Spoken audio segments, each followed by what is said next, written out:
Hello everyone, welcome to the another lecture of chemical bonding class 11. Myself Suman Singh. So in the last class we have discussed about the covalent bond, right? So now today we are going to learn about the coordinate bond or dative bond. So in the formation of coordinate bond or dative bond, one atom donates an electron pair, okay, while the other atom accept it. Okay, now the atom donating an electron pair is called what? Donor atom is called donor, while the atom accepting it is called what? Acceptor.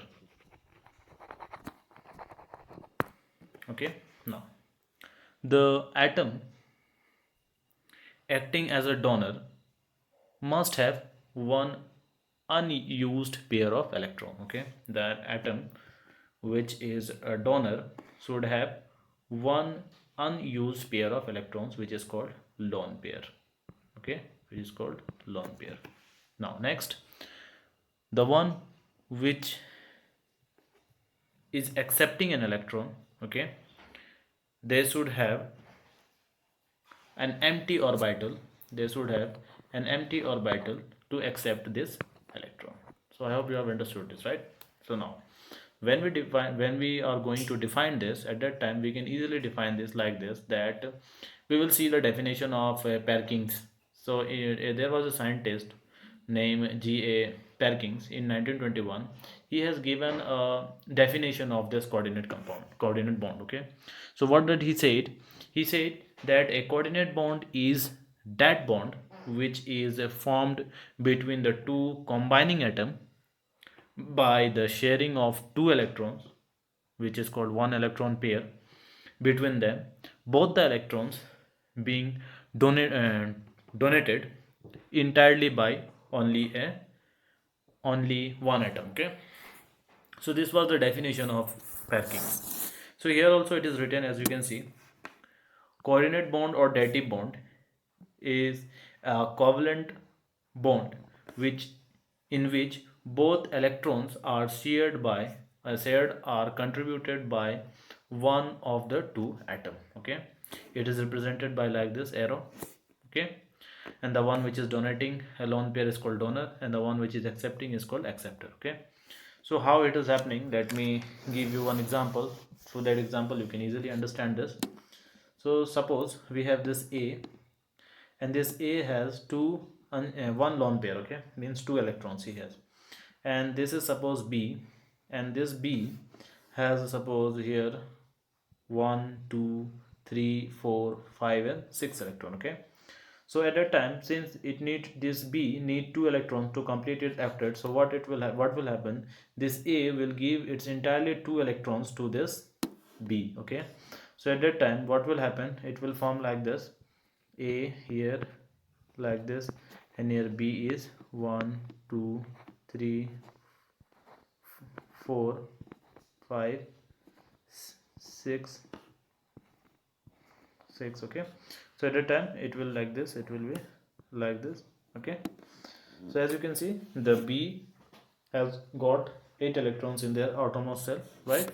So at the time final product, what we can write, finally we can write like this, A, it is, this is called what, this is a coordinate bond. Okay, and it is represented by arrow. It means that both the electrons which this B has, it is entirely donated by this A. Means what, to in the formation of bond between this A and B, whatever the electrons has been shared, it is shared by this only A. Okay, so this is coordinate bond. So I hope you have understood this, what is coordinate bond. So I will try to give you one example. From that example you can easily understand this. Suppose if you are taking the example of ammonium ion, which is NH4 positive. Okay, so it is formed by the combination of what, it is formed by the combination of what, NH3. Okay, NH3 plus NH3 molecule and H positive ion, right? It is a composition of, it is formed by the combination of NH3 molecule and H positive ion, which is also formed like this, right? NH4 positive. Now, what is happening here? We know that this NH3, when we talk about this NH3, in this NH3, N, when we talk about this N is sp3 hybridized. sp3 hybridized, okay? We will learn about this hybridization in detail in this chapter only. So, N is sp3 hybridized, okay? Now, in sp3 hybridized, you see how many orbital will be there? 1, 3 and 4, right? So, from this sp3, our 3 orbitals, or we can say 3 hybrid orbital, because in sp3 there are 4, all total 4 hybrid orbital, okay? So from this sp3, 3 hybrid orbitals are singly filled, means single they are filled singly, and hence what it will do, it will used in the formation of 3 nitrogen and hydrogen bond like this. Suppose one is here, another one is here, and one is here, or we can say one is here. So the 3 will be used in the formation of nitrogen and hydrogen bond. Now the fourth one, suppose this one, the fourth one, okay, the fourth one, sp3 hybrid orbital has a lone pair of electron. This fourth one has a lone pair of electron, okay? So what will happen? H positive ions has 1s orbital, right, and which is vacant. Since it is S positive, means what? The one electron which hydrogen has, he has already given that electron also. That is why it is converted into H positive. So H positive ion has 1s orbital which is vacant, right? So in the formation of NH4 ions, what will happen? The vacant 1s orbital of H positive ion, this one, 1s orbital of H positive ion overlap with the completely filled, or we can say overlap with the lone pair of electrons, completely filled lone pair of electrons of sp3 hybrid orbital of nitrogen atom, or we can say of NH3 molecules, okay, to form like this, right? This is called what? This bond is what? This is called coordinate bond. So I hope you have understood through this example that what is coordinate bond, right? So now next, when we talk about the characteristics of this coordinate compound, or we can say the property of coordinate compound, so there are some of the properties which we have to know about this coordinate compound. So always remember that when we talk about the melting point, boiling point, and viscosity, we have seen that coordinate bond is in the way, what we can say, in the way a combination of ionic bond and covalent bond, right? Which means what? It is between ionic bond and covalent bond there lies the coordinate bond, okay? Coordinate bond. So what will happen?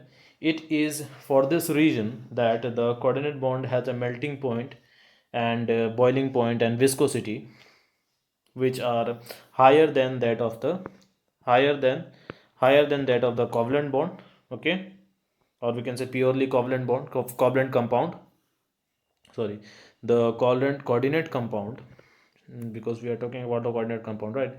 So when we talk about the coordinate compound, the melting point, boiling point, and viscosity of the coordinate compound is higher than those of the pure covalent compound, okay, covalent compound, but lower than that of the ionic bond, okay? So I hope you have understood this. Now next character is, or we can say next property is semi-polar character. Means what? Semi-polar character, okay, semi-polar character. So when we talk about the semi-polar character, these compounds are semi-polar in character. That is, they are more polar than covalent compound and less polar than that of the ionic compound, right? Now next is when we talk about the physical state, these compounds are gaseous also, liquid also, or solid also, okay? They will be found in the 3 state, both on all the 3 states, okay? Now next is solubility. So it will be insoluble in polar solvent like water, but it will be soluble in non-polar solvent, or we can say organic solvent, right? Now, next is conductivity.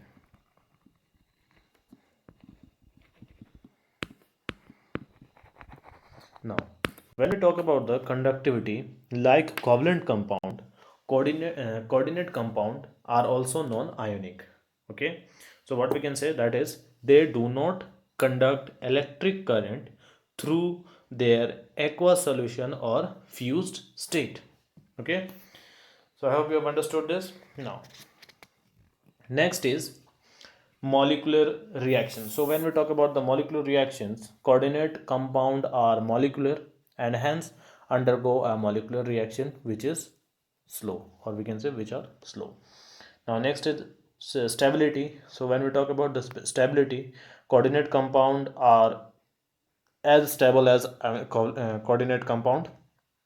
Okay, these coordinate compounds are as stable than covalent compound, but when they are made up of different stable molecules, or we can say molecular compound, they are not very stable. So this was all about the characteristics of the coordinate compound, and we have talked about coordinate bond. So I hope you have understood the coordinate bond, right. Now next is we will see Fajan's rule. So before starting Fajan's rule, in the last class, if you have seen that lecture, we have discussed about the polarity and polarization, right? So this thing will be used in the Fajan's rule. That is also same. So since it is very big, it is written. Everything is just polarization, polarizability, polarization, polarizing power. This everything we have discussed in the previous class, right? So just I will try to give you some of the main points regarding this Fajan's rule. So Fajan's rule says that no compounds are 100% ionic. Okay, 100% ionic are not possible. According to the Fajan's rule said that 100% ionic compound are not possible. Okay, now next is cation should be small size, anion should be larger in size. Okay, what he says, 100% 100% covalent ionic compound are not possible. 100% ionic compound not possible. Okay, next thing what he says, that cation should be small, anion should be large. Okay, next is, according to the Fajan's rule, cation should have more charge, and anion should have sorry, cation should have more charge as well as anion should also have more charge. Okay, now cation should then when we talk about the electronic configuration, it should have a pseudo inert gas configuration of cation should be pseudo inert gas configuration of cation should be ns2, np6 and nd10. So this is the Fajan's rule. Okay, so I hope you have got some idea. When you will read this paragraph, when you read the notes, I have given everything in it. Everything is written here in this notes. Okay, you can easily understand from there. Okay, but just I have given you highlights about the Fajan's rule. Okay, again, if we talk about, if I will give you some more detail about this. So suppose what we can say, our cation is this. Suppose our cation is this A minus and anion is C plus. So at that time what we can say, according to the Fajan's rule, greater the amount of polarization of this cation by this anion, okay, greater is the amount of covalent character produced in this Ca plus and A minus ionic bond of Ca plus and A minus ionic molecule. Okay, or we can also say like this,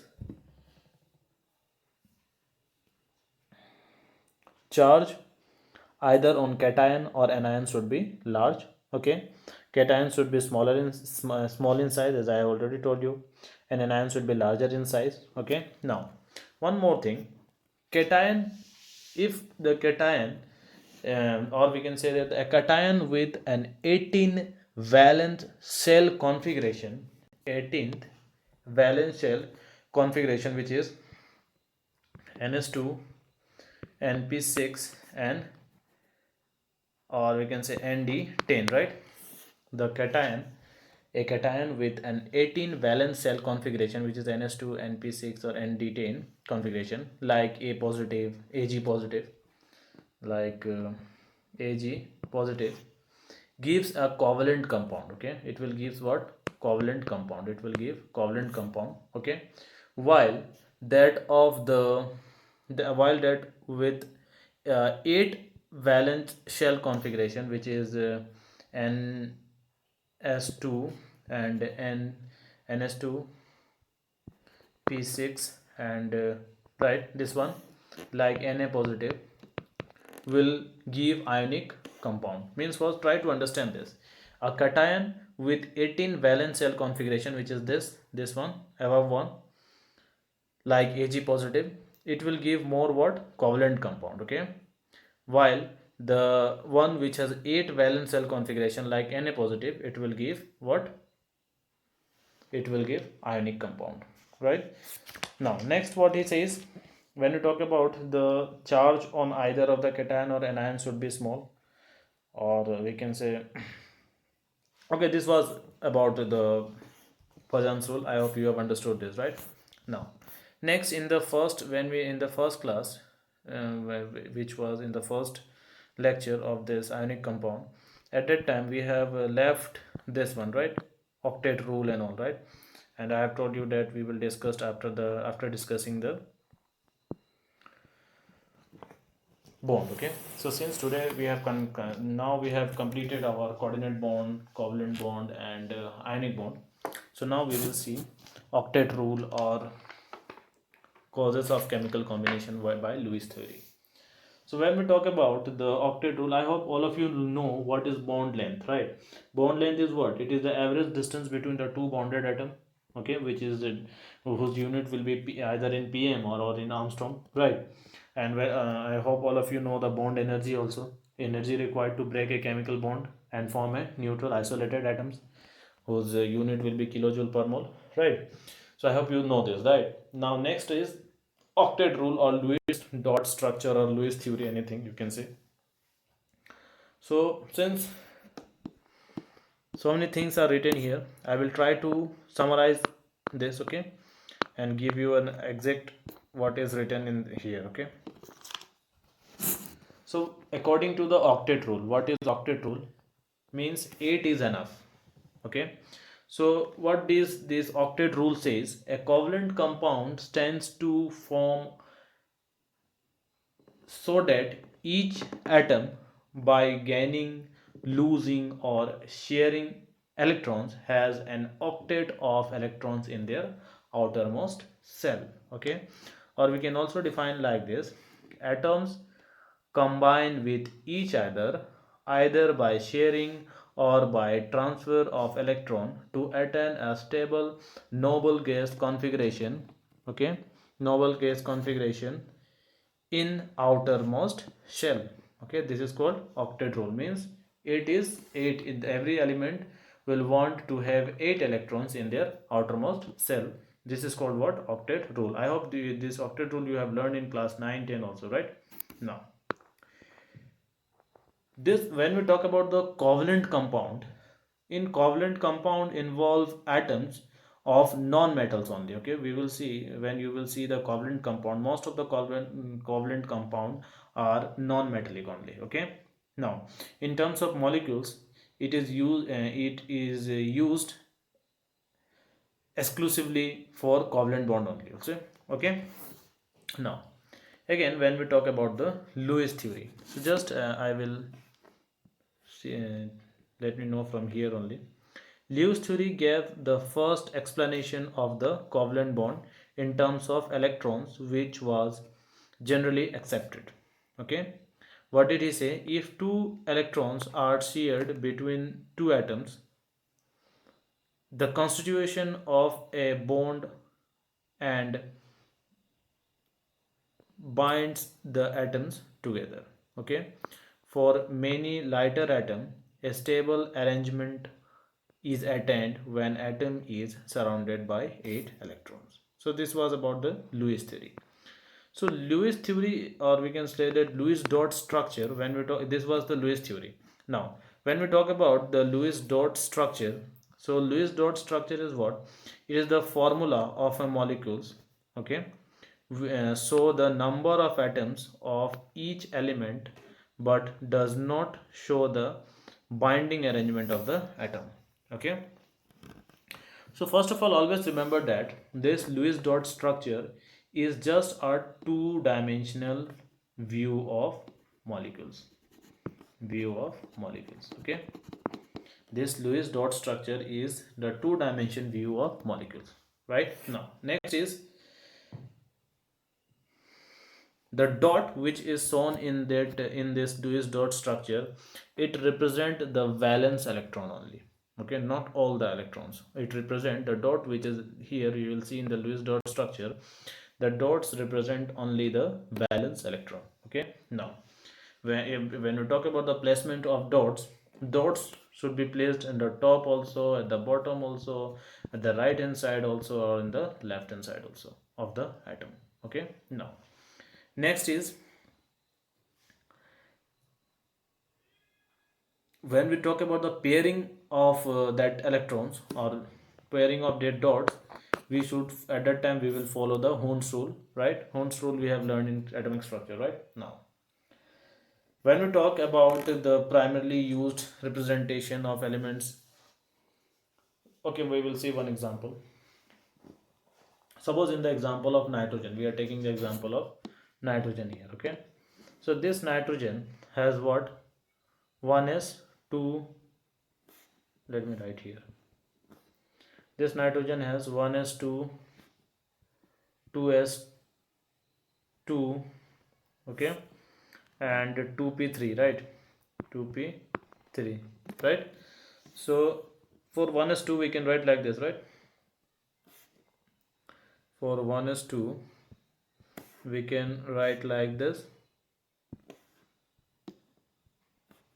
For 2s2 we can also write like this, and for 2p3 we can write like this, 1 2 and 3, right? Now again we will take another nitrogen here. Suppose here the electronic configuration will be same, right? Electronic configuration will be same. 1 will be here, 2, 1s2, 2s2, and 2p, 1 2 3. So what will happen here? This 1, this here, this 3 will combine together. Okay, let me draw from here. This 3 will combine together. Okay, and it will form, for this 3 we can represent, we will represent like this, 1 here, 1 2 3 4, here also nitrogen, 1 2 3 4 5 and 6. Okay, means it will form like this, 1 2 3 nitrogen, right? So this two dots means one bond. Okay, 4 dots means two bonds, and 3 3 1 2 3 4 5 and 6 bond means 3 bonds. Okay, triple covalent bond, single covalent bond, and double covalent bond, right? Again, when we talk, if we take the example of oxygen, it will be 1s2, okay, 2h2, 2p4, right? So for 2p4 we can write like this,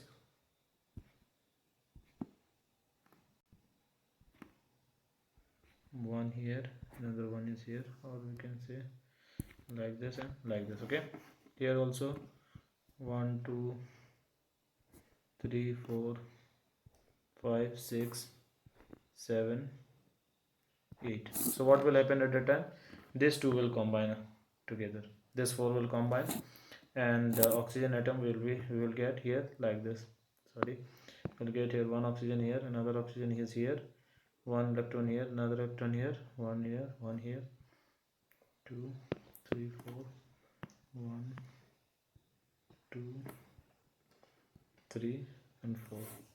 So you will see this one here and one here, right? 2. So this is a Lewis dot structure. And always remember that one more rule is there, Honk rule. HONC, Honk rule, which is also called 1, 2, 3 and 4 rule. Okay. So according to this, hydrogen will form only one bond. Hydrogen and halogens will form one bond. Oxygen will form two bond. Nitrogen will form three bond, and carbon will form four bond. Okay. So this is the Honk rule. Always remember this. Okay. Now, next is how we will know that the following compound will form only one bond or it will form two bonds. Okay, so means what I means to say that what is the rule to draw the Lewis dot structure. Okay, so when we talk about the rule to draw the Lewis dot structure, first is what, let me write here. First is central atom. When I am writing Ca, it is means central atom. So central atom should have least electronegativity. Okay. In case of carbon, carbon is also, if there is a carbon in the atom, in the molecule, so you take carbon as a central atom because, okay.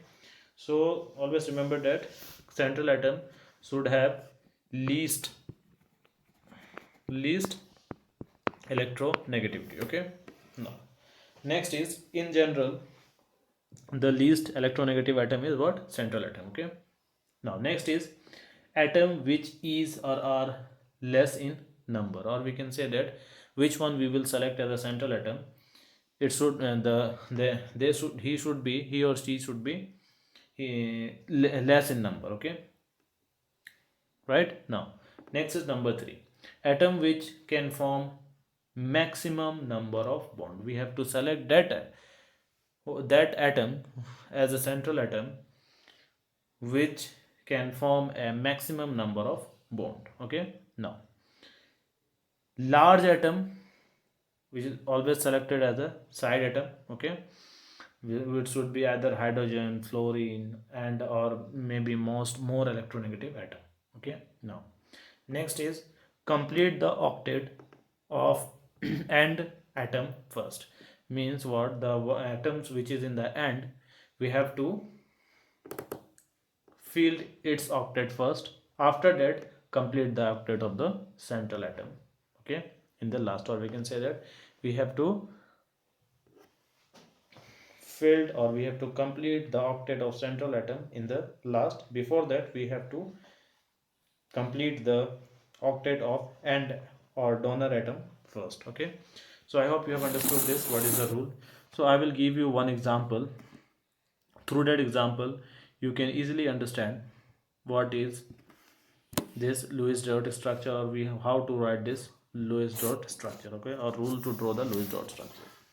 Suppose if it is written n1, we have to find first n1. So n1 is what? Let me see here if it is given.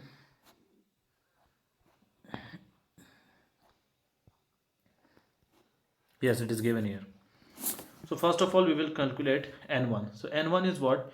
It is the total valence electron. Okay, total valence electron of the atom of the spaces plus minus net charge on the spaces. Okay, so first of all, we have to find n1. So n1 will be what? Sum of the valence electron, okay, plus the net charge. Now next is n2. So what will be the n2?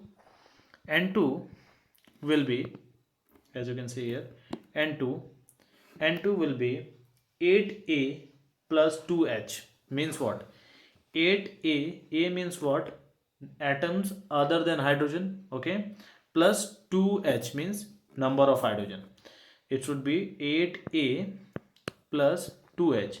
8a is what here? Number of atoms other than hydrogen. Whatever the atoms which is beside hydrogen, whatever the atom is present, it should be a. Okay, and the h is what? Number of hydrogen atom. As you can see, it is what? n2 is what? 8 into number of atoms other than hydrogen. Okay, plus 2 into number of hydrogen atom.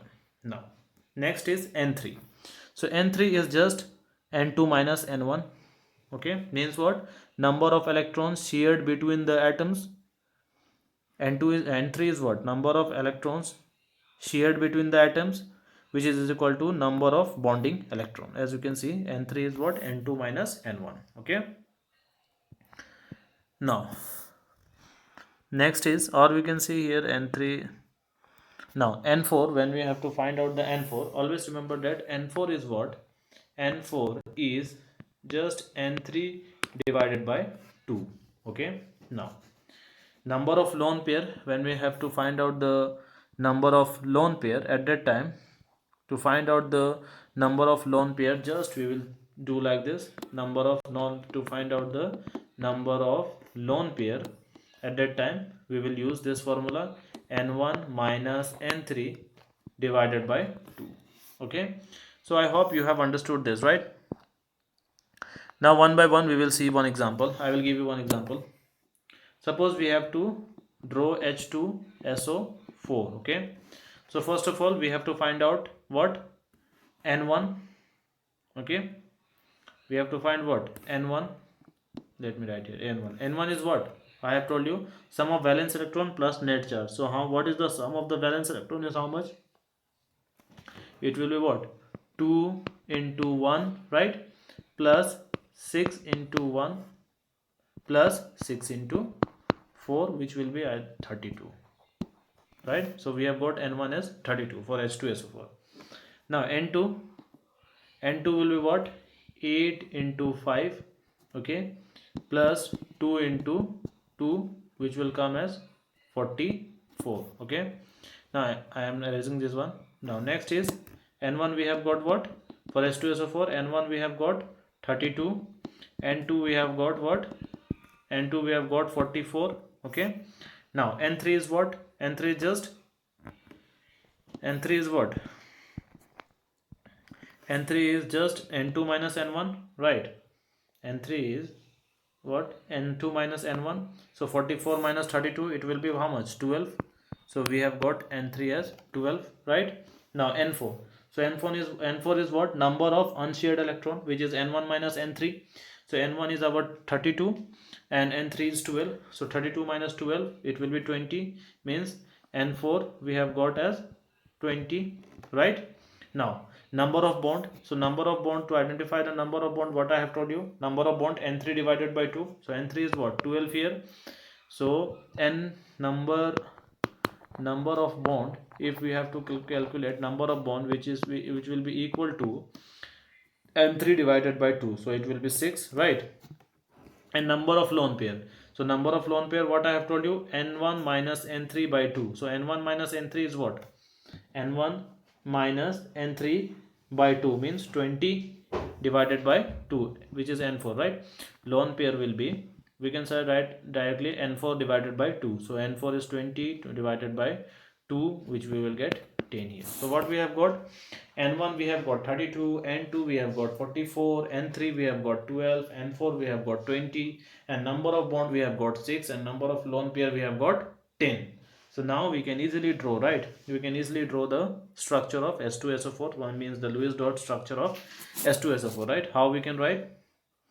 Let me draw here. There is a sulfur, since it is a least electronegative, means what I have told you, least electronegative should be in the middle, central atom. So it has how many bond? 1, 2, 3, 4, 5, 6, 7 and 8, right? Now next is oxygen here, one oxygen, here is another oxygen.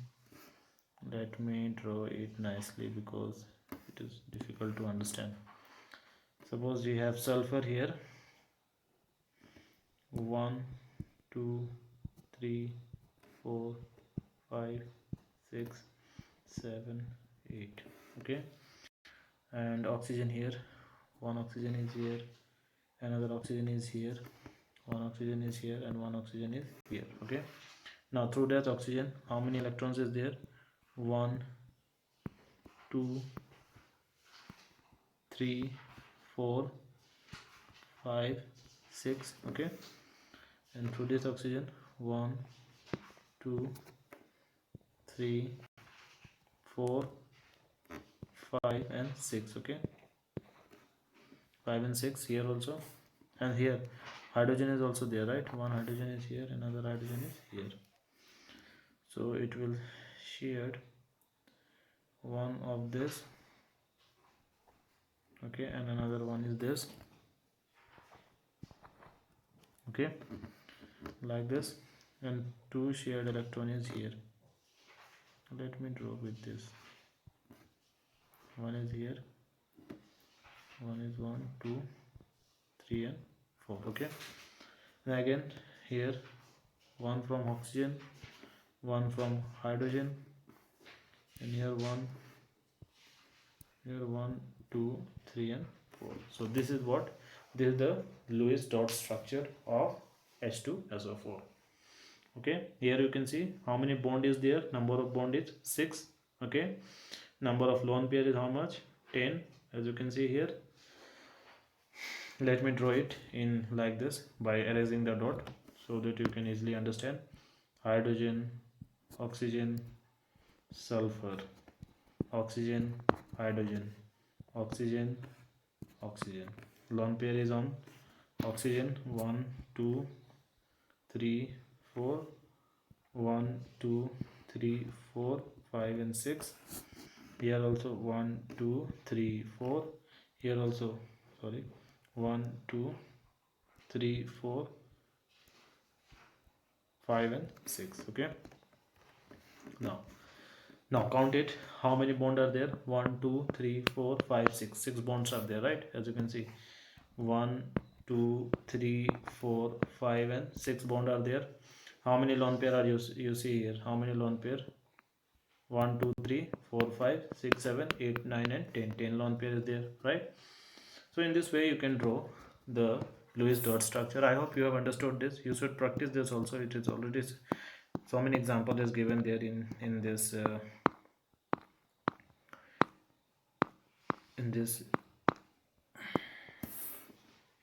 notes, okay. Now next is formal charge. Next one is formal charge. So when we talk about the formal charge, so what is formal charge? So always remember that formal charge is number of valence electron of element, number of valence electron of element minus number of bond to that atom, number of bond to that atom minus number of unshared electron, okay. So I will try to I will show you how to find out formal charge. It is also very important. So now if we are asked to find out the formal charge of H2SO4, okay, so how we can write HOSOH,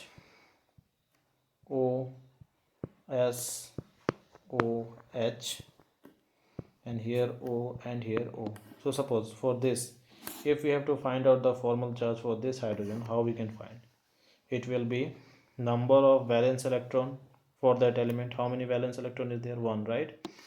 And after that, number of bond to that atom. How many bond? Only one bond, this one, right?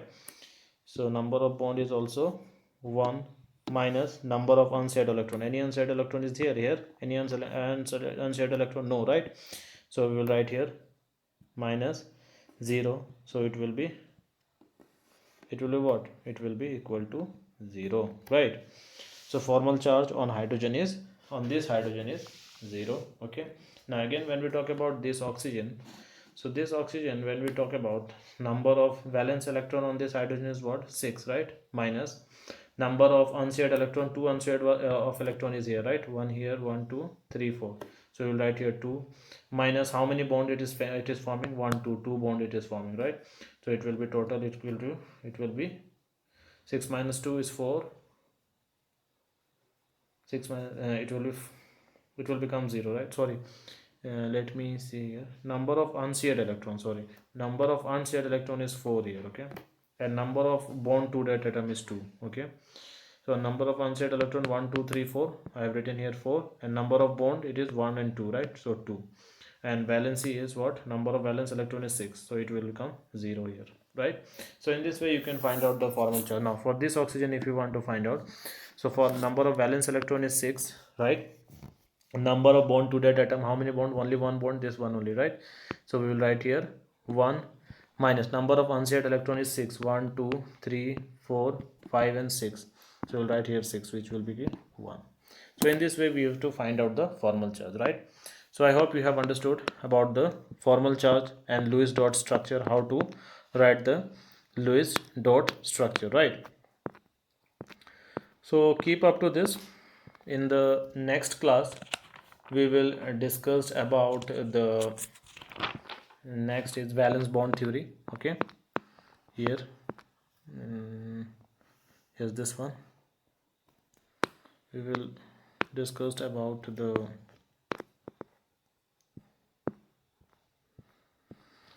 valence bond theory, this one. Okay, in the next class we will discuss about this. Okay, so I hope today's class you have understood. You just try to practice the how to draw the Lewis dot structure. Okay, now till that, thank you.